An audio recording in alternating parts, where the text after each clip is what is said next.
আমাদের জীবনে একটা জিনিসের বড় কমতি, বড় অভাব, সেটা হচ্ছে আল্লাহর উপর তাওয়াক্কুল করা। আল্লাহ সেই রব নয় যে রব তিমি মাছকে খাওয়াচ্ছে। আল্লাহ কি সেই রব নয় ছোট্ট ছোট্ট পিঁপড়াকে পর্যন্ত খাওয়াচ্ছে প্রত্যেক দিন? কোনো চাকরি নাই, কোনো ব্যবসা নাই, কোনো কিছুই নাই, কিন্তু টাইম টু টাইম আল্লাহ ওনাদের খাওয়ার ব্যবস্থা করে দিচ্ছেন। তিনিই তো রাজ্জাক। চিৎকার দিয়ে বলেন না সুবহানাল্লাহ।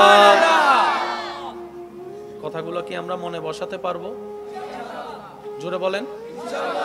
নিজের ভালোর জন্য হলো বসাইতে হবে, এই ছাড়া দ্বিতীয় কোনো উপায় নাই। আচ্ছা এবার আসেন ভাইয়া, একদম সাইলেন্ট। সুখ শান্তি যারা চান দিবেন কে? আল্লাহ দেওয়ার একটা কারণ লাগবে না? যেমন আপনি যখন নামাজে মাথা ঝুঁকাই দিবেন, দেখবেন আপনার ব্রেন শান্তি হয়ে যাবে। তাহলে আপনি নামাজে ঢুকলেন, আল্লাহ আপনার মন শান্তি করে দিল, ব্রেন শান্তি করে দিল। সুবহানাল্লাহ। এবার সত্যি করে একটা কথা বলেন, নিজে খাইলে কি বলে? আমি সবার মুখে শুনতে চাই, নিজে খাইলে কি বলে? আর মানুষকে খাওয়াইলে? আমি শুনি নাই, আরো জোরে। নিজে খাইলে পেট ভরে, আর অন্যকে খাওয়ালে দেখবেন আপনার মনটাই ভরে গিয়েছে।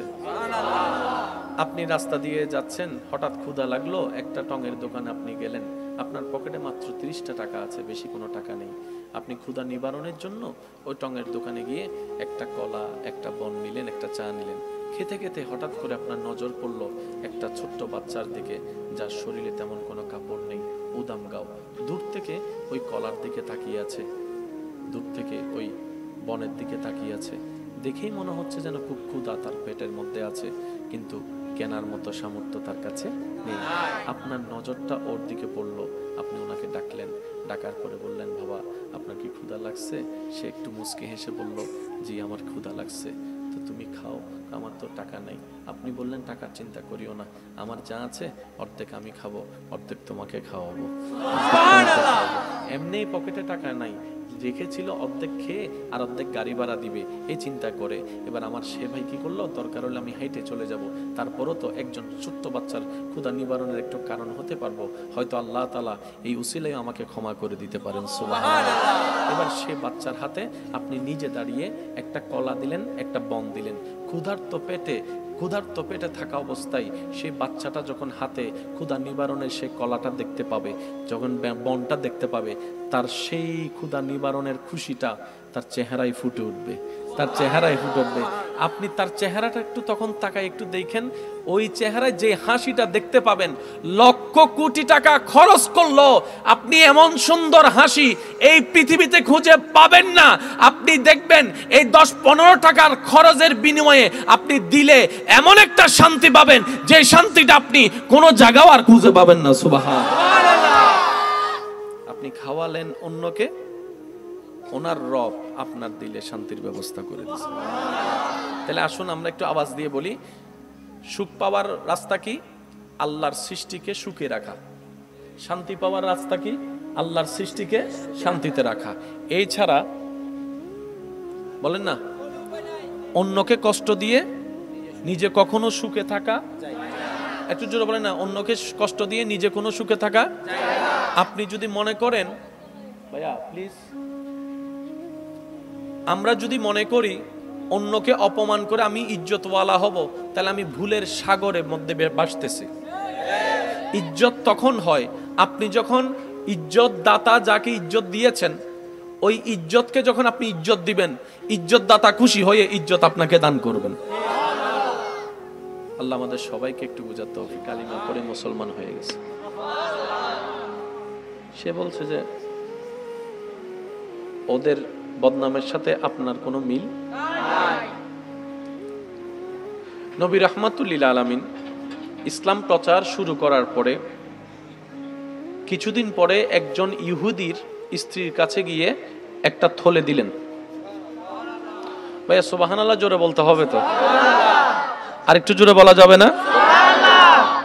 একটা ইহুদির স্ত্রীর কাছে গিয়ে নবীজি একটা থলে দিলেন, ব্যাগ, যার স্বামী ইহুদিটা কিছুদিন আগে মারা গেছে। এবার সবাই তো নবীর নামে বিভিন্ন বদনাম শুরু করছে। এবার নুনি নবীকে দেখে বললেন, আপনি আমাকে এই থলিটা কেন দিলেন? বলে যে যার আমানত তাকে ফেরত দিয়েছি। বলে যে আমি তো বুঝলাম না। বলে যে আপনার স্বামী দুনিয়ার থেকে যাওয়ার আগে এই সম্পদগুলা আপনাদের জন্য আমার কাছে আমানত রেখে গিয়েছিলেন, ওই আমানতটা ফেরত দেওয়ার জন্য আমি উপস্থিত হয়েছি। ওই ইহুদির স্ত্রী বলছেন, এইরকম একটা ভোগ করার, দখল করার সময়ের মধ্যে আপনি আমাকে বরাবর ফেরত দিয়েছেন। নবী বলেন যে এটা আপনার হক, আর আল্লাহ পাক বলেছেন আমানতের খেয়ানত না করতে। ওই ইহুদির স্ত্রী সাথে সাথে কালিমা পড়ে এখানে মুসলমান হয়েছে। এবার আমি আপনাদেরকে একটু অন্যদিকে মনোযোগটা নিয়ে যাওয়ার চেষ্টা করব, যদি আপনাদের কষ্ট না হয়। যেতে পারবেন ইনশাআল্লাহ? চাই নবীর উম্মতরা একটা হাত তুলে দেখান না, যেতে পারবেন ইনশাআল্লাহ?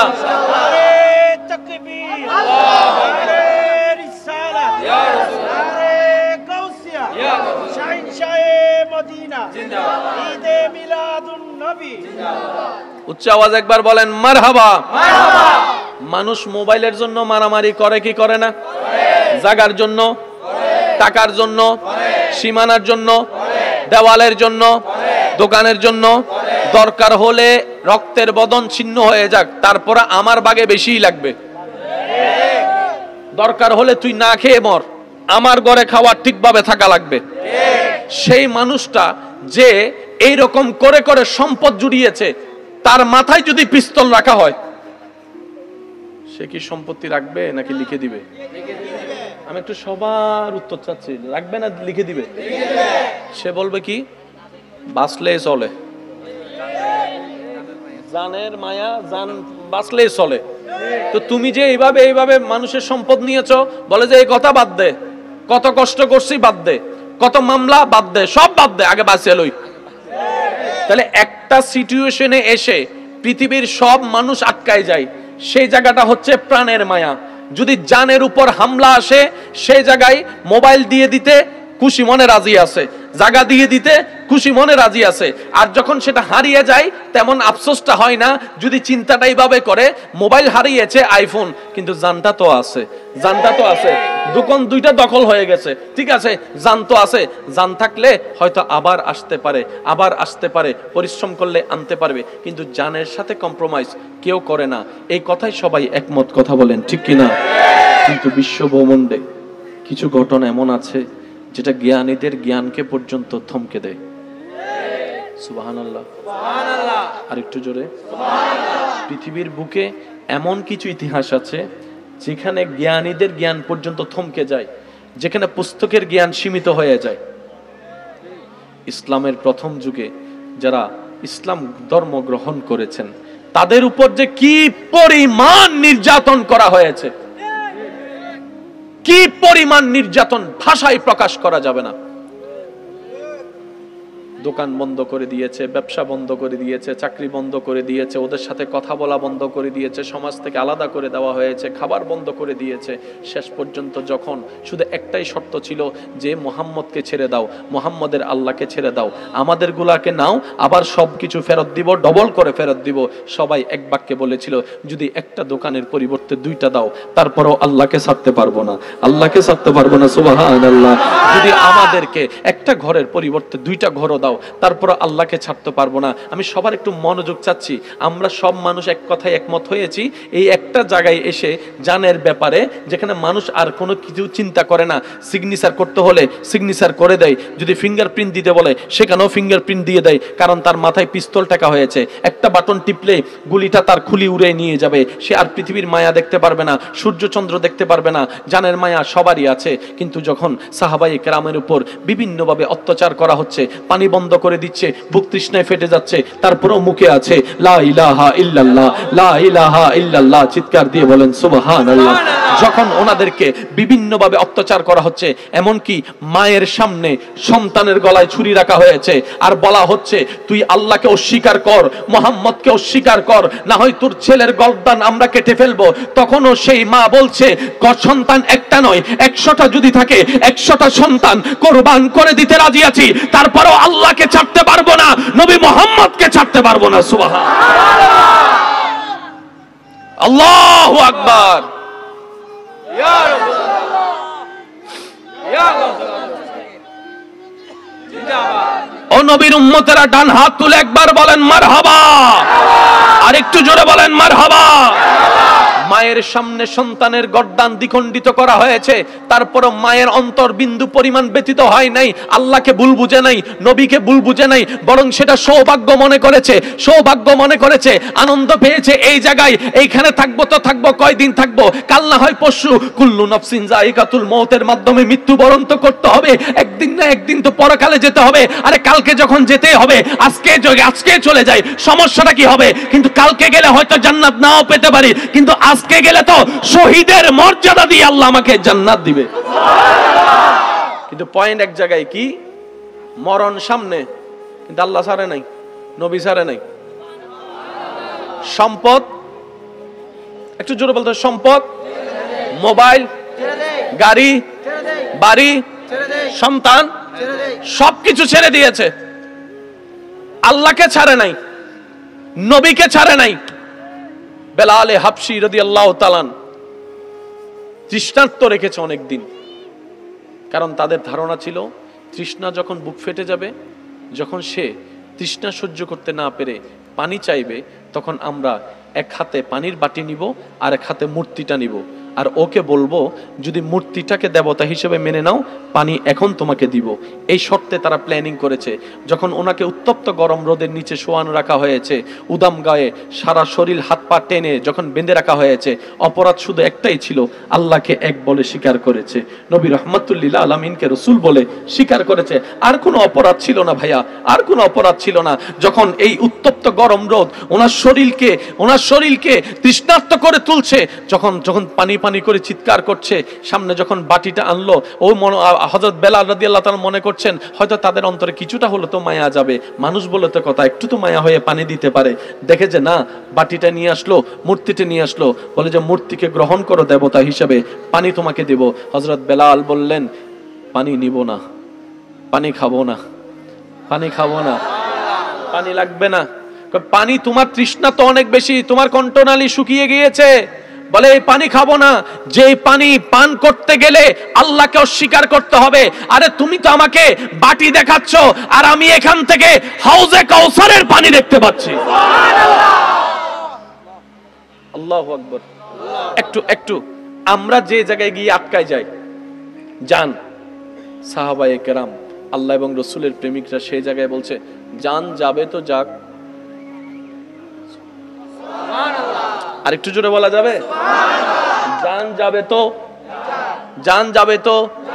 এবার আমাদের মনের প্রশ্ন, কোন সেই বিদ্যালয় যে বিদ্যালয় থেকে এই শিক্ষাটা পাইছে? একটু ভাবি একটু আমরা বলি, কোন সেই ক্লাসরুম যে ক্লাসরুমে এই পড়ানো হয়েছে? মনে রাখবেন, যখন অভাব ঘরে আসে তখন ভালোবাসা, এই তো বলে ফেলছে, একটু জোরে বলেন না, যখন অভাব ঘরে আসে তখন জানালা দিয়ে ভালোবাসা। এটাও চট্টগ্রামের নিয়ম, এটা ঢাকার নিয়ম, এটা বাংলাদেশের নিয়ম, এটা সারা বিশ্বের নিয়ম, এটা সব জায়গারই নিয়ম। অভাব যখন ঘরে আসে ভালোবাসা তখন।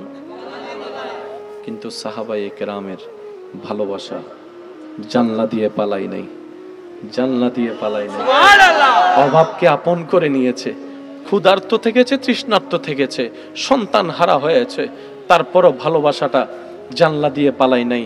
ও আমার ইউথরা, ও আমার ভাই বোনেরা, আসল ভালোবাসা তো এটাকেই বলা হয়, আসল ভালোবাসা তো এটাকেই বলা হয়। যে ভালোবাসা অভাব দেখলে আপনার হাত ছেড়ে দেবে, এটা তো ভালোবাসা না, এটাকে তো স্বার্থপরতা বলে। ভালোবাসা যদি পেতে চান, বান্দা হিসেবে আল্লাহর প্রেম সাগরে ডুব দেন, উম্মত হিসেবে নবীর প্রেম সাগরে ডুব দেন, বলেন সুবহান।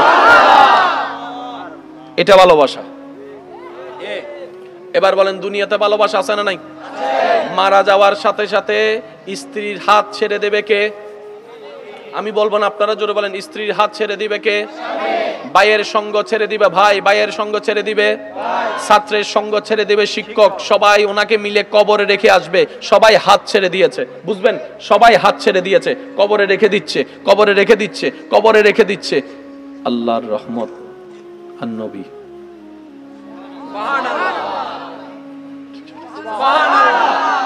এবার আপনার বিবেক দিয়ে আপনি প্রশ্ন করে দেখেন, আসল ভালোবাসা দিলটা কোথায় দেওয়া দরকার আর কোথায় দিয়ে বসে আছে। আল্লাহ আমাদেরকে একটু বুঝার তৌফিক দান করে। এবার যে কথাটা আমি আপনাদেরকে নিয়ে যেতে চাচ্ছি, কষ্ট হচ্ছে না তো আপনাদের? এবার ওনাদেরকে প্রশ্ন করেন, জানের মায়ায় আমরা 40 বছরের সম্পদ লিখে দিছি, জানের মায়ায় আর মরণের ভয়ে 40 বছরের কামানো সম্পদ 1 সেকেন্ডে লিখে দিছি। আপনি দিয়েছেন সবকিছু বুঝলাম, কিন্তু জানের ব্যাপারে এসে আপনি আল্লাহকে ছাড়েন নাই কেন? নবীকে ছাড়েন নাই কেন? মনে রাখবেন, ভয় কাটার জন্য সাহসের দরকার, ভয় কাটার জন্য সাহসের দরকার। সাহসটা দিল থেকে আসে, যেই দিলে আল্লাহর তাকওয়া নবী মুস্তাফার মোহাব্বত বয়ে যায়, তার সামনে যদি অস্ত্র থাকে সে ভয় পায় না, সে ভয় পায় না। বদরের যুদ্ধে 313 জন নেমে গিয়েছে, জানের পরোয়া করে নাই, কারণ আশিকরা মুমিনরা ভয়ের ঊর্ধ্বে থাকে। তারা জানে জান এটা যদি আল্লাহ এবং নবীর জন্য দিতে পারি, অনন্তকালের সুখের জীবন আল্লাহ আমাদেরকে দান করবেন। সুবহানাল্লাহ, আল্লাহু আকবার, ইয়া রাসূলুল্লাহ। এবার আসেন একটু অন্যদিকে যাচ্ছি, মনোযোগ আছে? আমাদের বর্তমান ফিলিস্তিন পরিস্থিতিকে সামনে রেখে আমাদের অনেক ভাই বোনদের মনের একটা ছোট্ট আক্ষেপ, প্রশ্ন, ফিলিস্তিনে এত নির্যাতন করা হচ্ছে, এত অত্যাচার, এত জুলুম করা হচ্ছে, আল্লাহ কিছু করছে না কেন? আল্লাহ তাদেরকে আযাব দিচ্ছে না কেন? আল্লাহ তাদেরকে সাজা দিচ্ছে না কেন? আল্লাহ চাইলেই তো পারে, ইন্নাল্লাহা আলা কুল্লি শাইইন কাদির, চাইলেই তো পারে, যিনি কুন বললেই ফায়াকুন হয়ে যায়, উনি চাইলে তো সেকেন্ডের ভিতরে সবকিছু ধ্বংস করে দিতে পারে। তিনি চাইলে তো জালিমদেরকে একদম শেষ করে দিতে পারে। তিনি তো চাইলেই হয়, চাচ্ছেন না কেন? আমরা এত কান্না করছি, আমরা এত দোয়া করছি, আমরা এইভাবে আকুতি করছি আল্লাহর কাছে, আল্লাহ আমাদের দোয়া শুনছেন না কেন? আমি শ্রদ্ধার সাথে আমার ভাই বোনদের উদ্দেশ্যে একটা কথা বলবো, আমরা যা বলি যা ভাবি সেটা আমাদের জ্ঞান। আল্লাহর ওয়াস্তে কথাটাকে গিয়ে অন্যদিকে নিবেন না, অন্যদিকে নিবেন না, পুরা কথাটাকে শুনেন। আমরা যা ভাবি যা দেখি সেটা আমাদের জ্ঞান, আর আমাদের জ্ঞান হচ্ছে লিমিটেড। আমরা কালকের দিন দেখি না, আর আল্লাহ তাআলা সবকিছু জানেন, সবকিছু দেখেন, সবকিছু বুঝেন পরিপূর্ণভাবে। সুবহানাল্লাহ। যেহেতু আল্লাহ তাআলা, আমাদের মনে হচ্ছে আল্লাহ চুপ করে আছেন, এটা আমাদের জ্ঞান। একটু কথা বলতে হবে। কি সাউন্ড বক্স চলে গেছে? একবার দরুদ শরীফ পড়েন, আল্লাহুম্মা সাল্লি আলা সাইয়্যিদিনা মাওলানা মুহাম্মদ ওয়া আলা আলি সাইয়্যিদিনা মাওলানা মুহাম্মদ। সবাই মিলে আরেকটু জোরে, আল্লাহুম্মা সাল্লি আলা মাওলানা মুহাম্মদ ওয়া আলা আলি সাইয়্যিদিনা মাওলানা। ডান হাতটা তুলে দেখায় একবার বলেন মারহাবা।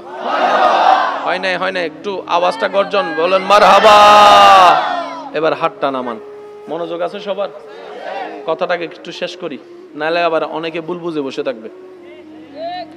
আল্লাহ চাইলেই করতে পারেন, আমাদের কথা হচ্ছে করছেন না কেন? তো যেহেতু রব করছেন না বলে আমাদের মনে হচ্ছে, আমাদেরকে এটাই বিশ্বাস রাখতে হবে, নিশ্চয়ই এখানে কোনো না কোনো একটা হিকমত আছেই আছে।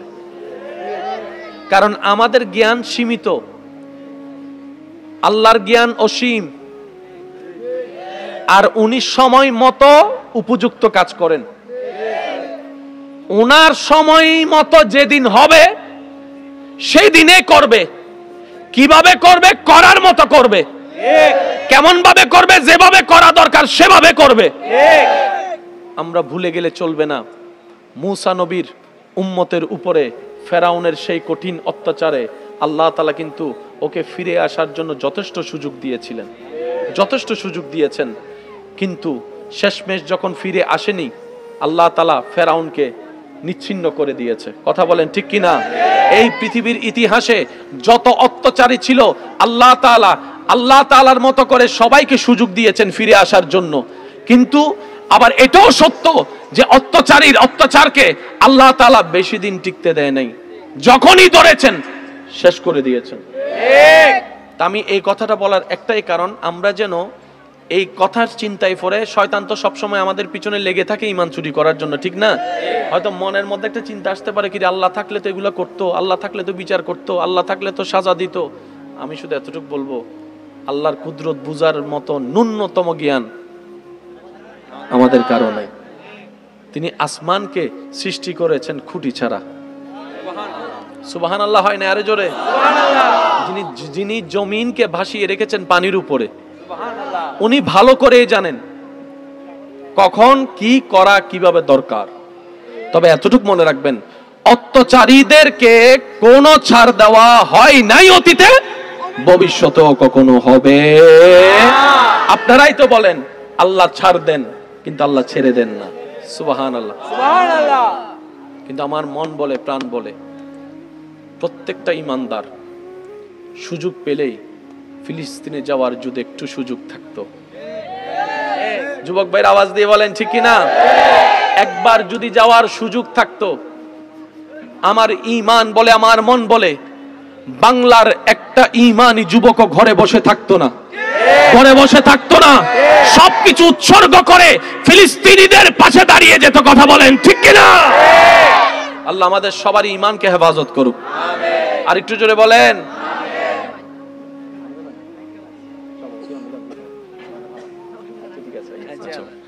একবার দরুদ শরীফ পড়েন, আল্লাহুম্মা সাল্লি আলা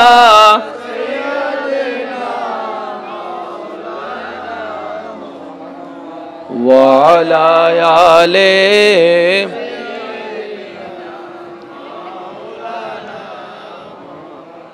ছোট করে কা হতা হয় ভাই উনো ইতারা জীবন তো সামনাসামনি আসতো না। আর আল্লাহ ইন উকে তো ভালাই বোধ বুঝু বুঝু হন আবাজে ফিজুতন টুক করে মারি দিব, প্রায় তো 3টা বাজে টুক করে মারি দিব। সামনে সামনে আইসো না, দাদা দাঁড়া না পারে তোর আল্লাহ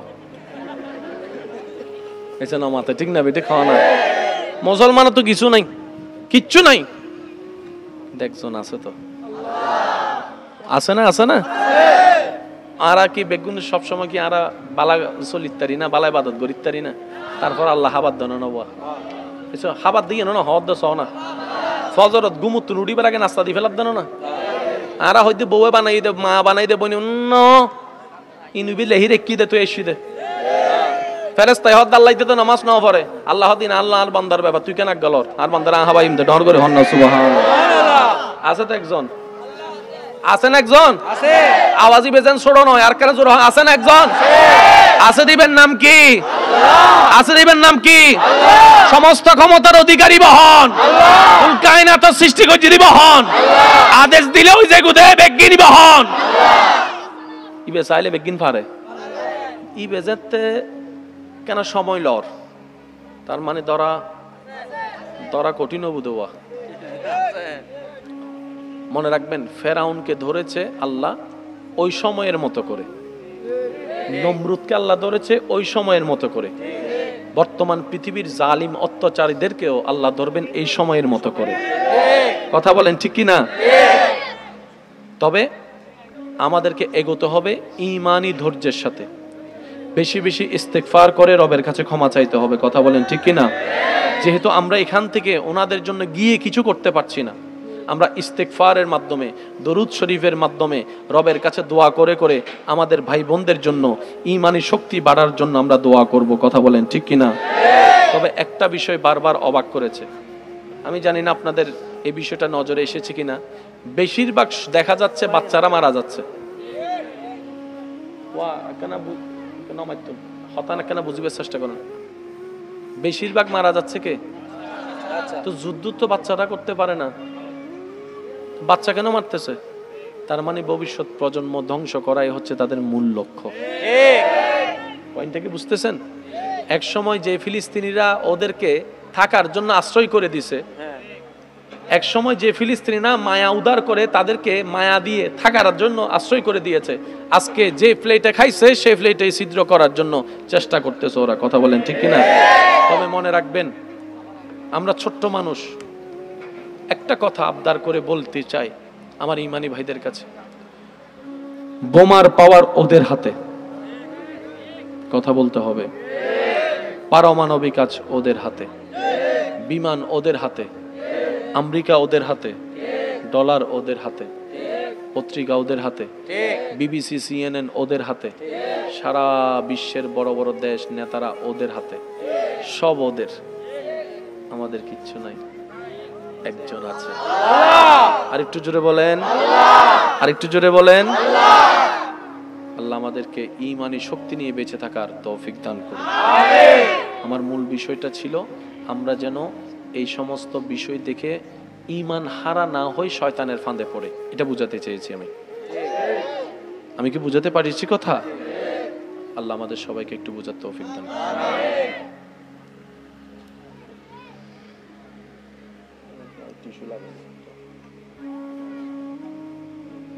বুড়া মানুষ তো দাঁতটা তো পড়ে গিয়ে সমস্যা নেই, ইতারা আছে বলি কেন দোয়া করবো, সুযোগ আছে নমাতের তো। আর রাত তুলিলে গুনায় গুনায় ভরপুর, আল্লাহ হবে গুনাগার ইনকিল্লু তুলুছে ফাঁকে ফাঁকে যাতে জান্নাতি ফুল রাত তুলি যাব আল্লাহ ইতারা কিনলে চাই আর কিনলে না সুযোগ আছে না নাই? হ না? কত ভালো লাগে আমার নূর নবীর নাম, আরো ভালো লাগে নবীর দরুদ সালাম, নবীর দরুদ সালাম, নবীর দরুদ সালাম। সবাই কত ভালো লাগে আমার আরো ভালো দরুদ সালাম, নবীর দরুদ সালাম, নবীর আল্লাহুম্মা সাল্লি আলা সাইয়্যিদিনা মুহাম্মাদিন, আল্লাহুম্মা সাল্লি আলা মুহাম্মাদিন, নবীর দরুদ সালাম, নবীর দরুদ সালাম। সবাই কত ভালো লাগে আমার আরো ভালো লাগে নবীর। উচ্চ আওয়াজ একবার বলেন মারহাবা, মারহাবা। তবে একটা কথা মনে রাখবেন, ফিলিস্তিনি আমাদের ঈমানি ভাই বোনদের যতটা ফোঁটা রক্ত শরীর থেকে ঝরেছে, যতটা ফোঁটা চোখ থেকে পানি ঝরেছে, এগুলার খুব ভয়াবহভাবে তাদের সামনে আসবে, কল্পনাও তারা করতে পারবে না। ঠিক না? বিজয় আসবেই আসবে ইনশাআল্লাহ, বিজয় আসবেই আসবে ইনশাআল্লাহ, বিজয় আসবেই আসবে ইনশাআল্লাহ। এটাই রবের প্রতিশ্রুতি। তবে মাঝখানের সময়টা শুধু আমাদের একটু ঈমানি পরীক্ষা নিচ্ছে। কথা বলেন ঠিক কি না? আমাদের একজন, জোরে বলেন আমাদের একজন। আল্লাহ আমাদের সবাইকে কবুল করুক, আমিন। আমার কথাটাকে রাজনীতিক ইস্যু বানায়েন না, এটা আমাদের ঈমানি ইস্যু। হতাঙ্কি হইলাম দাই তারা হনদিন আর সাম্মা সাম্মা ইস্তনু ইসলাম মাতের তো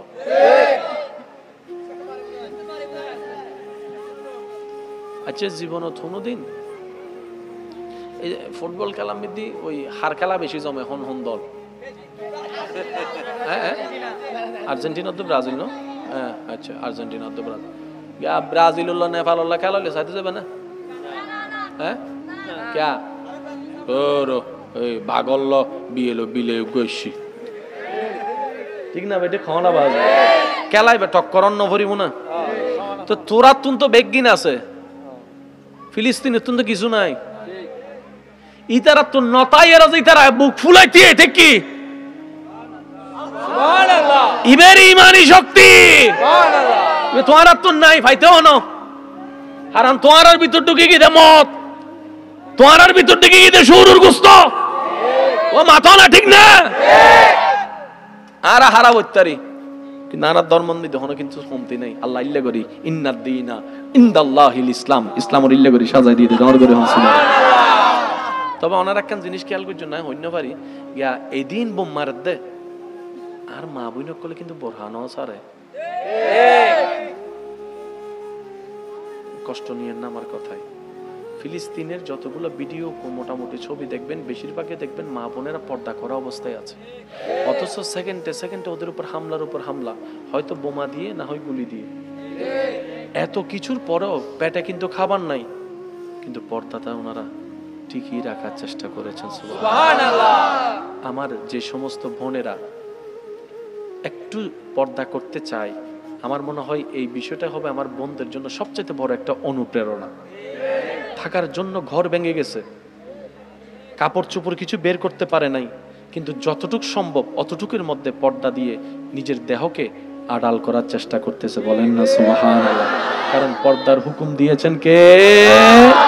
আল্লাহ আমাদের সবাইকে বুঝার তৌফিক দান করুন, আমিন। এবার আমি আর বেশিক্ষণ ডিস্টার্ব, এবার আসুন, আমাদের ধর্মের নাম কি? ইসলাম। সবাই মিলে বলুন না ইসলাম। এখনো নবীজিকে আল্লাহ তাআলা ইসলাম প্রচারের আদেশ দেননি। এখনো নবীজিকে আল্লাহ তাআলা ইসলাম প্রচারের আদেশ, এর ভিতরেই বড় বড় বাটপাররা পর্যন্ত নবীর চরিত্র দেখে মুগ্ধ হয়ে এটা বলতে বাধ্য হয়েছে, পৃথিবীর সবাই মিথ্যা কথা বলতে পারলেও আব্দুল্লাহর বেটা মুহাম্মদ কখনো মিথ্যা বলবে না। সুবহানাল্লাহ। পৃথিবীর সবাই যদি আমানতের খেয়ানত করে, এই আব্দুল্লাহর বেটার কাছে আমানত রাখো, যেমন দিবা ঠিক তেমনই ফেরত পাবা, 19-20 হবে না। আমি সবার একটু মনোযোগ চাচ্ছি। আমাদের নবী রাহমাতুল্লিল আলামিন রাতের বেলায় মক্কার গলিতে হাঁটলেন। জোরে বলবেন না কাদের নবী? একটু প্রাউড ফিল করে বলেন না কাদের নবী? আর একটু মহাব্বত করে বলেন কাদের নবী? আমাদের নবী রাতের বেলা মক্কার গলি দিয়ে হাঁটছেন, হঠাৎ একটা ঘর থেকে কান্নার আওয়াজ আসছে। নবী রাহমাতুল্লিল আলামিন ওই ঘরে গেলেন। আর আপনারা জানেন ইসলামের প্রাথমিক যুগে, ইসলাম আসার আগে, ইসলাম প্রচারের আগে মানুষ কেনা বেচা হতো গোলাম হিসেবে। যে যাকে কিনে ফেলতো তাকে দিয়ে গাদার মতো খাটুনি খাওয়াইতো, খাওয়ারও দিত না, ঘুমের ব্যবস্থাও করতো না। অর্থাৎ কিনছি আমি মানি সে আমার যা মন চায় তা করবো, এমন একটা চিন্তা ভাবনা তাদের মধ্যে ছিল। তো নবীজি ঘরের মধ্যে গিয়ে দেখলেন একজন কালা হাবশি গোলাম কাজ করছে আর কান্না করছে। নবী রাহমাতুল্লিল আলামিন দো জাহানের বাদশাহ আল্লাহ যাকে বানিয়ে দিয়েছেন, সুবহানাল্লাহ, সেই নবী ওই গোলামের পাশে গিয়ে বসছেন। পাশে বসার পরে জিজ্ঞেস করলেন, আপনি কান্না করছেন কেন? বলে যে ভাই কি আর বলবো, এমন একজন মালিক পেয়েছি, এর মতো জালিম আর কেউ হতে পারে না।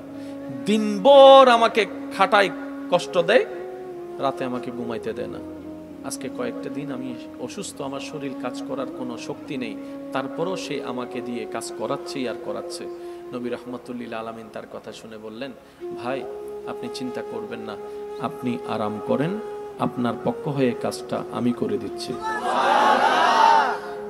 কে কাজ করে দিচ্ছে, দেওয়ার দায়িত্ব নিলেন? আমাদের নবী। কোন নবী? যাকে আল্লাহ নবীদের নবী বানিয়েছেন। কোন নবী দায়িত্ব নিলেন একজন গোলামের কাজ করে দেওয়ার জন্য, যাকে আল্লাহ তাআলা ইন্না আ'তাইনা কাল কাউসারের শান খাজিনা দান করেছেন। কোন নবী একজন গোলামের কাজ করে দেওয়ার দায়িত্ব নিচ্ছেন ভাইয়েরা, যেই নবীকে ওয়ারাফানা লাকা যিকরাকের চাদর স্বয়ং আল্লাহ দান করেছেন। নবীজি দায়িত্ব নিলেন, কাজ শুরু করলেন, উনি ঘুমালেন। এভাবে বেশ কয়েকদিন যাওয়া শুরু করলো। নবী প্রত্যেক দিন রাত্রেবেলা এসে ওই গোলামের কাজগুলা নবী করে দেওয়া শুরু করলেন। সময় পার হতে থাকলো। একটা দিন আল্লাহর হুকুম আসলো, নবী ইসলামের দাওয়াত দেওয়া শুরু করলেন। ওলু লা ইলাহা ইল্লাল্লাহ তুফলিহুন। আল্লাহর হুকুম আসলো, এক আল্লাহর একাত্মবাদের দাওয়াত যখন দেওয়া শুরু করলো, আপনারা জানেন নবীর থেকে মানুষকে অন্যদিকে মনোযোগ নেওয়ার জন্য মক্কার কাফেররা একটা চালাকি খেলেছে। সেটা কি? নবীকে মৃত্যুক বলে নাই, নবীকে পাগল বলেছে, জাদুঘর বলেছে। দুইটা শব্দ একটু মার্ক করবেন। নবীকে মৃত্যুক বলে নাই, কারণ মৃত্যুক বললে তারা মৃত্যুক হয়ে যাবে। কিভাবে? 40 বছর ধরে যারকে তোমরা সত্যবাদী বলেছো, আজকে কেন মৃত্যুক বললা? নিশ্চয় তোমাদের মধ্যে জামিলা আছে, তাই মৃত্যুক শব্দ ব্যবহার করে নাই। নবীর ব্যাপারে বলছে কি? নবী মজনু, পাগল হয়ে গিয়েছে, নবী জাদুঘর, এটা বলা শুরু করেছে। বিভিন্ন অপবাদ দেওয়া যখন শুরু করেছে, এক কান থেকে দুই কান, দুই কান থেকে 10 কান। আমরা তো ভালো করেই জানি প্রশংসা দ্রুত না ছড়ালেও বদনাম খুব দ্রুত চতুর্দিকে ছড়িয়ে যায়। প্রশংসা বিশ্বাস করার মতো মন আমাদের না থাকলেও আমরা সহজেই কেন জানি বদনামকে খুব বিশ্বাস করে গ্রহণ করে ফেলি। এবার মক্কার চতুর্দিকে যখন নবীর থেকে দূরে নেওয়ার জন্য এইরকম একটা প্রপাগান্ডা শুরু করলো, এই আওয়াজটুকু ওই গোলামের কাছে কর্ণকুহুরে ধ্বনিত হওয়ার পরে একদিন রাত্রেবেলা যখন নবী রহমতুল্লিল আলামিন ওনার কাছে আসলেন, তখন ওই গোলাম হাবশি নবীকে সাবধান করে বলে, আপনি তো অনেক ভালো মানুষ, আপনাকে দেখেই মনে হচ্ছে আপনার মন অসাধারণ, আপনার চিন্তা অসাধারণ। আমার মতো একটা গোলামকে আপনি যে কাছে টেনে নিয়েছেন, আপনি অসাধারণ। তাই বন্ধু হিসেবে আপনাকে একটু উপকার করছি। আমি শুনেছি মক্কায় নাকি একটা জাদুঘর বের হয়েছে, একটা পাগল বের হয়েছে, সুতরাং ওনার থেকে একটু সাবধানে থাকবেন। নবীকে বলছে উনি, নবীর থেকে সাবধান থাকতে নবীকে। তখন নবী বললেন, আপনি যাকে পাগল হিসেবে শুনেছেন, জাদুঘর হিসেবে চিনেছেন, আমি সেই মোহাম্মদ। আর একটু জোরে, আপনি যার থেকে আমাকে সাবধান থাকতে বলছেন, আমি সেই নবী মুহাম্মদ। এই কথা শোনার পর ওই হাবশী গোলাম বলে, যদি সত্যি আপনি সেই নবী মুহাম্মদ হন, আপনি যদি এক আল্লাহর দাওয়াত দিয়ে থাকেন, কেউ মানুক না মানুক, আমি কালিমা পড়ে মুসলমান হয়ে গেলাম। নবীর কি দেখেছে? চরিত্র। আর একটু জোরে, নবী ওনার মন জয় করেছে কি দিয়ে? হামলা দিয়ে নাকি চরিত্র দিয়ে? চরিত্র দিয়ে, ব্যবহার দিয়ে, মুস্কি হাসি দিয়ে, সুন্দর কথা দিয়ে। আমরাও যদি আমাদের জায়গা থেকে আপন করার চেষ্টা করি এই গুণগুলা, হ্যাঁ আমরা পারবো না পরিপূর্ণ, 100তে 100 আমরা কেউ নই। মনে রাখবেন, কখনো 100তে 100 খুঁজবেন না, 100তে 100 কাউকে খুঁজবেন না, 100তে 100 কাউকে বানানোর চেষ্টাও করবেন না। 100তে 50 পাইলেও চলে এখন, 100তে 30 পাইলেও মোটামুটি চলে এখন। 100তে 100 যদি আশা করি, আশাটা আশাই থেকে যাবে, কল্পনাটা কল্পনাই থেকে যাবে, বাস্তবতার সাথে কখনো মিল খাবে না।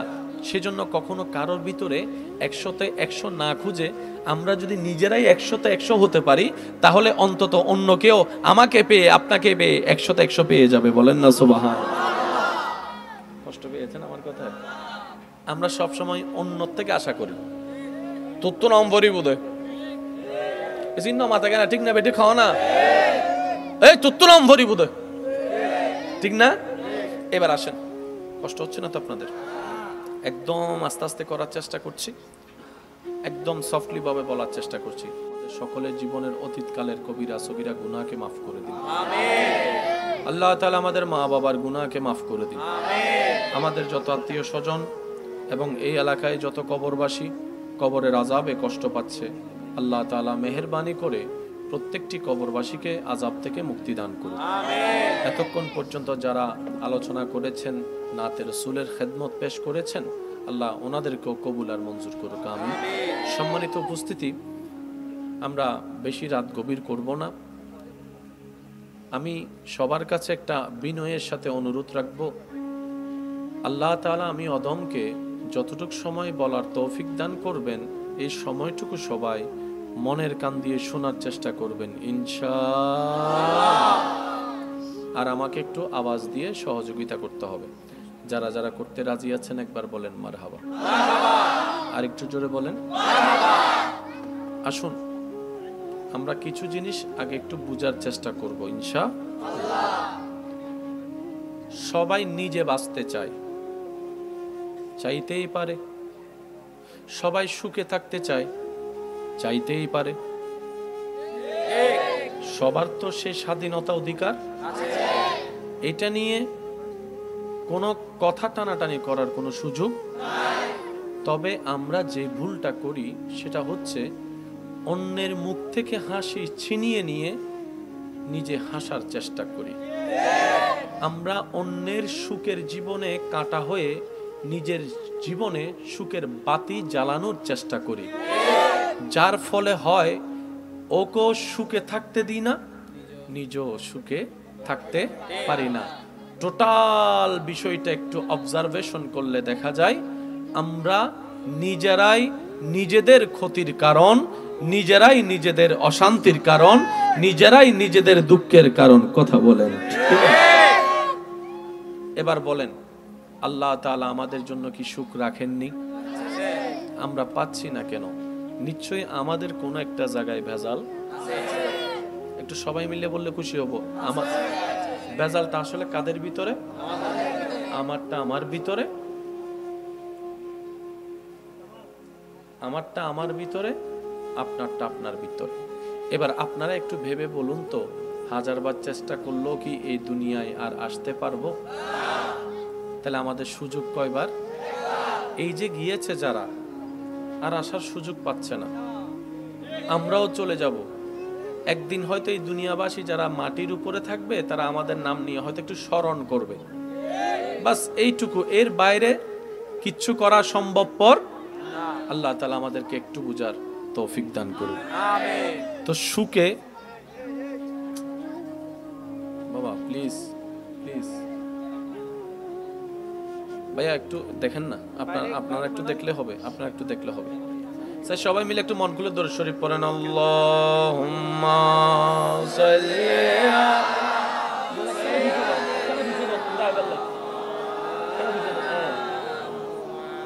ওয়া আলা আলি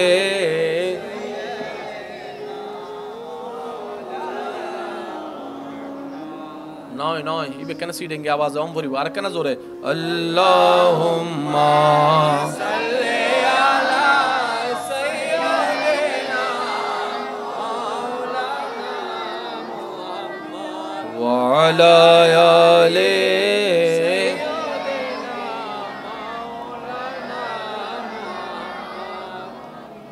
একদম নীরব হয়ে শুধু মাহফিলের আওয়াজে আওয়াজ দিয়ে একবার বলেন মারহাবা। এবার বলেন, সুখে থাকতে চান? একটু শান্তিতে নিঃশ্বাস নিতে চান? মন ভরে বাঁচতে চান? তাহলে শর্ত একটাই, পরকালকে সাজান, দুনিয়া সেজে যাবে। জোরে বলেন না। শর্ত একটাই, সাজাবো আমরা পরকাল, সেজে যাবে দুনিয়ার পরকাল। একটু মনোযোগ লাগবে, একটু মনোযোগ লাগবে প্লিজ। সাজাবো আমরা পরকাল, সেজে যাবে দুনিয়ার পরকাল। এবার পরকালকে যদি সাজাতে চাই তাহলে প্রথম শর্ত, অন্যের কষ্টের কারণ হওয়া যাবে। যদি এই শর্ত মেনে নিই তাহলে আর কারো মুখ থেকে হাসি ছিনিয়ে নেওয়ার দুঃসাহস আমরা করতে পারবো না। যদি আপনি আমি পরকালে সত্যি সুখে থাকতে চাই তাহলে অন্যের রাস্তায় বাঁধা হয়ে দাঁড়াতে পারবো না। এবার আপনি আমি যদি পরকালকে সাজাতে গিয়ে অন্যের রাস্তায় বাঁধা হওয়া থেকে বিরত থাকতে পারি, সওয়াবে তো সওয়াব পাবো, দুনিয়ায় ইজ্জতে ইজ্জত পাবো, সম্মানে সম্মান পেয়ে যাব। বলেন সুবহানাল্লাহ। অর্থাৎ ঠান্ডা মাথায় যদি আমরা পরকালকে সাজাতে চাই, দুনিয়া অটোমেটিক সেজে যাবে। সুবহানাল্লাহ। আমার কথা কি কে কষ্ট পাচ্ছেন? আচ্ছা সত্যি করে বলেন যে আমরা এই পর্যন্ত যারাই সুখে থাকতে চাইছি, ভালো থাকতে চাইছি, অন্যের খাবার কেড়ে নিয়ে নিজে খাইতে চাইছি? একটু জোরে বলেন না। আমি যদি মাথায় এই কথা বসাই ফেলি, রিজিকে যদি আমার থাকেও, আমি পিছনে থাকলেও সেটা আমার কাছে আসবে, তাহলে তো আমার এখানে লাইনের মধ্যে দৌড়াদৌড়ি করার, ধাক্কাধাক্কি করার কোনো দরকার নাই। এটার নাম হচ্ছে তাওয়াক্কুল। সুবহানাল্লাহ বলেন। সুবহানাল্লাহ। এবার আসুন, আমাদের ধর্মের নাম কি? ইসলাম। সবাই মিলে বলুন না, ইসলাম। এখনো নবীজিকে আল্লাহ তাআলা ইসলাম প্রচারের আদেশ দেননি। এখনো নবীজিকে আল্লাহ তাআলা ইসলাম প্রচারের আদেশ। এর ভিতরেই বড় বড় বাটপাররা পর্যন্ত নবীর চরিত্র দেখে মুগ্ধ হয়ে এটা বলতে বাধ্য হয়েছে পৃথিবীর সবাই মিথ্যা কথা বলতে পারলেও আব্দুল্লাহর বেটা মোহাম্মদ কখনো মিথ্যা বলবে না। সুবহানাল্লাহ। পৃথিবীর সবাই যদি আমানতের খেয়ানত করে, এই আব্দুল্লাহর বেটার কাছে আমানত রাখো, যেমন দিবা ঠিক তেমনই ফেরত পাবা, 19-20 হবে না। আমি সবার একটু মনোযোগ চাচ্ছি। আমাদের নবী রাহমাতুল্লিল আলামিন রাতের বেলায় মক্কার গলিতে হাঁটলেন। জোরে বলবেন না? কাদের নবী? একটু প্রাউড ফিল করে বলেন না, কাদের নবী? আর একটু মহাব্বত করে বলেন, কাদের নবী? আমাদের নবী রাতের বেলা মক্কার গলি দিয়ে হাঁটছেন। হঠাৎ একটা ঘর থেকে কান্নার আওয়াজ আসছে। নবী রাহমাতুল্লিল আলামিন ওই ঘরে গেলেন। আর আপনারা জানেন, ইসলামের প্রাথমিক যুগে, ইসলাম আসার আগে, ইসলাম প্রচারের আগে মানুষ কেনা বেচা হতো গোলাম হিসেবে। যে যাকে কিনে ফেলতো তাকে দিয়ে গাদার মতো খাটুনি খাওয়াইতো, খাওয়ারও দিত না, ঘুমের ব্যবস্থাও করতো না। অর্থাৎ কিনছি আমি, মানি সে আমার যা মন চায় তা করবো, এমন একটা চিন্তা ভাবনা তাদের মধ্যে ছিল। তো নবীজি ঘরের মধ্যে গিয়ে দেখলেন একজন কালা হাবশি গোলাম কাজ করছে আর কান্না করছে। নবী রাহমাতুল্লিল আলামিন, দো জাহানের বাদশাহ আল্লাহ যাকে বানিয়ে দিয়েছেন, সুবহানাল্লাহ, সেই নবী ওই গোলামের পাশে গিয়ে বসছেন। পাশে বসার পরে জিজ্ঞেস করলেন, আপনি কান্না করছেন কেন? বলে যে, ভাই কি আর বলবো, এমন একজন মালিক পেয়েছি, এর মতো জালিম আর কেউ হতে পারে না। দিনভর আমাকে খাটায়, কষ্ট দেয়, রাতে আমাকে ঘুমাইতে দেয় না। আজকে কয়েকটা দিন আমি অসুস্থ, আমার শরীর কাজ করার কোনো শক্তি নেই, তারপরও সে আমাকে দিয়ে কাজ করাচ্ছেই আর করাচ্ছে। নবী রাহমাতুল্লিল আলামিন তার কথা শুনে বললেন, ভাই আপনি চিন্তা করবেন না, আপনি আরাম করেন, আপনার পক্ষ হয়ে কাজটা আমি করে দিচ্ছি। কে কাজ করে দিচ্ছে, দেওয়ার দায়িত্ব নিলেন? আমাদের নবী। কোন নবী? যাকে আল্লাহ নবীদের নবী বানিয়েছেন। কোন নবী দায়িত্ব নিলেন একজন গোলামের কাজ করে দেওয়ার জন্য, যাকে আল্লাহ তাআলা ইন্না আ'তাইনা কাল কাউসারের শান খাজিনা দান করেছেন? কোন নবী একজন গোলামের কাজ করে দেওয়ার দায়িত্ব নিচ্ছেন ভাইয়েরা, যেই নবীকে ওয়ারাফানা লাকা যিকরাকের চাদর স্বয়ং আল্লাহ দান করেছেন। নবীজি দায়িত্ব নিলেন, কাজ শুরু করলেন, উনি ঘুমালেন। এভাবে বেশ কয়েকদিন যাওয়া শুরু করলো। নবী প্রত্যেক দিন রাত্রেবেলা এসে ওই গোলামের কাজগুলা নবী করে দেওয়া শুরু করলেন। সময় পার হতে থাকলো। একটা দিন আল্লাহর হুকুম আসলো, নবী ইসলামের দাওয়াত দেওয়া শুরু করলেন। ওলু লা ইলাহা ইল্লাল্লাহ তুফলিহুন। আল্লাহর হুকুম আসলো, এক আল্লাহর একাত্মবাদের দাওয়াত যখন দেওয়া শুরু করলো, আপনারা জানেন নবীর থেকে মানুষকে অন্যদিকে মনোযোগ নেওয়ার জন্য মক্কার কাফেররা একটা চালাকি খেলেছে।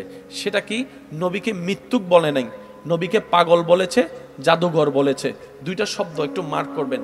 নবীকে মৃত্যুক বলে নাই, কারণ মৃত্যুক বললে তারা মৃত্যুক হয়ে যাবে। কিভাবে?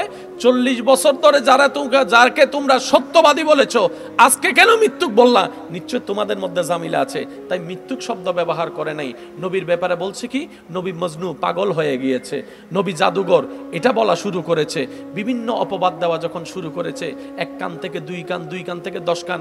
আমরা তো ভালো করেই জানি, প্রশংসা দ্রুত না ছড়ালেও বদনাম খুব দ্রুত চতুর্দিকে ছড়িয়ে যায়। প্রশংসা বিশ্বাস করার মতো মন আমাদের না থাকলেও আমরা সহজেই কেন জানি বদনামকে খুব বিশ্বাস করে গ্রহণ করে ফেলি। এবার মক্কার চতুর্দিকে যখন নবীর থেকে দূরে নেওয়ার জন্য এইরকম একটা প্রপাগান্ডা শুরু করলো, এই আওয়াজটুকু ওই গোলামের কাছে কর্ণকুহুরে ধ্বনিত হওয়ার পরে একদিন রাত্রেবেলা যখন নবী রাহমাতুল্লিল আলামিন ওনার কাছে আসলেন, তখন ওই গোলাম হাবশি নবীকে সাবধান করে বলে, আপনি তো অনেক ভালো মানুষ, আপনাকে দেখেই মনে হচ্ছে আপনার মন অসাধারণ, আপনার চিন্তা অসাধারণ। আমার মতো একটা গোলামকে আপনি যে কাছে টেনে নিয়েছেন, আপনি অসাধারণ। তাই বন্ধু হিসেবে আপনাকে একটা উপকার করছি। আমি শুনেছি মক্কায় নাকি একটা জাদুঘর বের হয়েছে, একটা পাগল বের হয়েছে, সুতরাং ওনার থেকে একটু সাবধানে থাকবেন। নবীকে বলছে উনি, নবীর থেকে সাবধান থাকতে নবীকে। তখন নবী বললেন, আপনি যাকে পাগল হিসেবে শুনেছেন, জাদুঘর হিসেবে চিনেছেন, আমি সেই মোহাম্মদ। আরেকটু জোরে। আপনি যার থেকে আমাকে সাবধান থাকতে বলছেন, আমি সেই নবী মুহাম্মদ। এই কথা শোনার পর ওই হাবশী গোলাম বলে, যদি সত্যি আপনি সেই নবী মুহাম্মদ হন, আপনি যদি এক আল্লাহর দাওয়াত দিয়ে থাকেন, কেউ মানুক না মানুক, আমি কালিমা পড়ে মুসলমান হয়ে গেলাম। নবীর কি দেখেছে? চরিত্র। আরেকটু জোরে। নবী ওনার মন জয় করেছে কি দিয়ে? হামলা দিয়ে নাকি চরিত্র দিয়ে? চরিত্র দিয়ে, ব্যবহার দিয়ে, মুস্কি হাসি দিয়ে, সুন্দর কথা দিয়ে। আমরাও যদি আমাদের জায়গা থেকে আপন করার চেষ্টা করি এই গুণগুলা, হ্যাঁ আমরা পারবো না পরিপূর্ণ, 100তে 100 আমরা কেউ নই। মনে রাখবেন, কখনো 100তে 100 খুঁজবেন না, 100তে 100 কাউকে খুঁজবেন না, 100তে 100 কাউকে বানানোর চেষ্টাও করবেন না। 100তে 50 পাইলেও চলে এখন, 100তে 30 পাইলেও মোটামুটি চলে এখন। 100তে 100 যদি আশা করি, আশাটা আশাই থেকে যাবে, কল্পনাটা কল্পনাই থেকে যাবে, বাস্তবতার সাথে কখনো মিল খাবে না। সেজন্য কখনো কারোর ভিতরে 100তে 100 না খুঁজে আমরা যদি নিজেরাই 100তে 100 হতে পারি, তাহলে অন্তত অন্য কেউ আমাকে পেয়ে, আপনাকে পেয়ে 100তে 100 পেয়ে যাবে। বলেন না সুবহান। কষ্ট পেয়েছেন আমার কথা? আমরা সব সময় অন্য থেকে আশা করি। তোর তো নম্বরই বোধহয় চিহ্ন মাথা কেনা, ঠিক না বেটে? খাও না, এই তোর তো নম্বরই বোধহয়, ঠিক না? এবার আসেন, কষ্ট হচ্ছে না তো আপনাদের? একদম আস্তে আস্তে করার চেষ্টা করছি, একদম সফটলি ভাবে বলার চেষ্টা করছি। আমাদের সকলের জীবনের অতীতকালের কবিরা সগীরা গুনাহকে মাফ করে দিন। আমিন। আল্লাহ তাআলা আমাদের মা বাবার গুনাহকে মাফ করে দিন। আমিন। আমাদের যত আত্মীয় স্বজন এবং এই এলাকায় যত কবরবাসী কবরের আযাবে কষ্ট পাচ্ছে, আল্লাহ তাআলা মেহেরবানি করে প্রত্যেকটি কবরবাসীকে আযাব থেকে মুক্তি দান করুন। আমিন। এতক্ষণ পর্যন্ত যারা আলোচনা করেছেন, নাতে রাসূলের খেদমত পেশ করেছেন, আল্লাহ ওনাদেরকেও কবুল আর মঞ্জুর করুক। আমিন। সম্মানিত উপস্থিতি, আমরা বেশি রাত গভীর করব না। আমি সবার কাছে একটা বিনয়ের সাথে অনুরোধ রাখব, আল্লাহ তাআলা আমি অদমকে যতটুকু সময় বলার তৌফিক দান করবেন, এই সময়টুকু সবাই মনের কান দিয়ে শোনার চেষ্টা করবেন ইনশাআল্লাহ। আর আমাকে একটু আওয়াজ দিয়ে সহযোগিতা করতে হবে। যারা যারা করতে রাজি আছেন একবার বলেন মারহাবা। আর একটু জোরে বলেন মারহাবা। আসুন আমরা কিছু জিনিস আগে একটু বুঝার চেষ্টা করব ইনশাআল্লাহ। সবাই নিজে বাঁচতে চায়, চাইতেই পারে। সবাই সুখে থাকতে চায়, চাইতেই পারে। সবার তো সেই স্বাধীনতা অধিকার আছে, এটা নিয়ে কোনো কথা টানাটানি করার কোনো সুযোগ নাই। তবে আমরা যে ভুলটা করি সেটা হচ্ছে অন্যের মুখ থেকে হাসি ছিনিয়ে নিয়ে নিজে হাসার চেষ্টা করি। আমরা অন্যের সুখের জীবনে কাঁটা হয়ে নিজের জীবনে সুখের বাতি জ্বালানোর চেষ্টা করি, যার ফলে হয় ওকেও সুখে থাকতে দিই না, নিজেও সুখে থাকতে পারি না। টোটাল বিষয়টা একটু অবজারভেশন করলে দেখা যায় আমরা নিজেরাই নিজেদের ক্ষতির কারণ, নিজেরাই নিজেদের অশান্তির কারণ, নিজেরাই নিজেদের দুঃখের কারণ। কথা বলেন ঠিক? এবার বলেন, আল্লাহ তাআলা আমাদের জন্য কি সুখ রাখেননি? আমরা পাচ্ছি না কেন? নিশ্চয়ই আমাদের কোনো একটা জায়গায় ভেজাল আছে। একটু সবাই মিলে বললে খুশি হব। আমার ভেজালটা আসলে কাদের ভিতরে? আমারটা আমার ভিতরে, আমারটা আমার ভিতরে, আপনারটা আপনার ভিতরে। এবার আপনারা একটু ভেবে বলুন তো, হাজারবার চেষ্টা করলেও কি এই দুনিয়ায় আর আসতে পারবো? তাহলে আমাদের সুযোগ কয়বার? এই যে গিয়েছে যারা, আর আসার সুযোগ পাচ্ছে না। আমরাও চলে যাব একদিন। হয়তো এই দুনিয়াবাসী যারা মাটির উপরে থাকবে তারা আমাদের নাম নিয়ে হয়তো একটু স্মরণ করবে, বাস এইটুকু। এর বাইরে কিচ্ছু করা সম্ভবপর না। আল্লাহ তাআলা আমাদেরকে একটু বুঝার তৌফিক দান করুন। আমিন। তো সুখে বাবা প্লিজ প্লিজ ভাইয়া একটু দেখেন না, আপনারা একটু দেখলে হবে, আপনারা একটু দেখলে হবে। স্যার সবাই মিলে একটু মন খুলে দরুদ শরীফ পড়েন। আল্লাহুম্মা সাল্লি আলা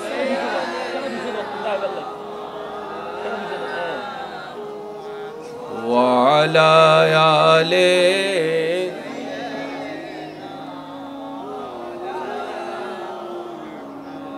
নয় নয় ইবে কেন সিডেঙ্গে আওয়াজ অম ভরিব আর কেন জোরে আল্লাহুম্মা সাল্লি আলা সাইয়্যিদিনা মাওলানা মুহাম্মদ ওয়া আলা আলি সাইয়্যিদিনা মাওলানা মুহাম্মদ একদম নীরব হয়ে শুধু মাহফিলের আওয়াজে আওয়াজ দিয়ে একবার বলেন মারহাবা মারহাবা এবার বলেন সুখে থাকতে চান একটু শান্তিতে নিঃশ্বাস নিতে চান মন ভরে বাঁচতে চান তাহলে শর্ত একটাই পরকালকে সাজান দুনিয়া সেজে যাবে জোরে বলেন না শর্ত একটাই সাজাবো আমরা পরকাল সেজে যাবে দুনিয়ার পরকাল একটু মনোযোগ লাগবে একটু মনোযোগ লাগবে প্লিজ সাজাবো আমরা পরকাল সেজে যাবে দুনিয়ার পরকাল এবার পরকালকে যদি সাজাতে চাই তাহলে প্রথম শর্ত অন্যের কষ্টের কারণ হওয়া যাবে যদি এই শর্ত মেনে নিই তাহলে আর কারো মুখ থেকে হাসি ছিনিয়ে নেওয়ার দুঃসাহস আমরা করতে পারবো না যদি আপনি আমি পরকালে সত্যি সুখে থাকতে চাই তাহলে অন্যের রাস্তায় বাঁধা হয়ে দাঁড়াতে পারবো না এবার আপনি আমি যদি পরকালকে সাজাতে গিয়ে অন্যের রাস্তায় বাঁধা হওয়া থেকে বিরত থাকতে পারি সওয়াবে তো সওয়াব পাবো দুনিয়ায় ইজ্জতে ইজ্জত পাবো সম্মানে সম্মান পেয়ে যাব বলেন সুবহানাল্লাহ অর্থাৎ ঠান্ডা মাথায় যদি আমরা পরকালকে সাজাতে চাই দুনিয়া অটোমেটিক সেজে যাবে সুবহানাল্লাহ আমার কথা কি কে কষ্ট পাচ্ছেন আচ্ছা সত্যি করে বলেন যে আমরা এই পর্যন্ত যারাই সুখে থাকতে চাইছি ভালো থাকতে চাইছি অন্যের খাবার কেড়ে নিয়ে নিজে খাইতে চাইছি একটু জোরে বলেন না আমি যদি মাথায় এই কথা বসাই ফেলি রিজিকে যদি আমার থাকেও আমি পিছনে থাকলেও সেটা আমার কাছে আসবে তাহলে তো আমার এখানে লাইনের মধ্যে দৌড়াদৌড়ি করার ধাক্কাধাক্কি করার কোনো দরকার এটার নাম হচ্ছে তাওয়াক্কুল সুবহানাল্লাহ বলেন সুবহানাল্লাহ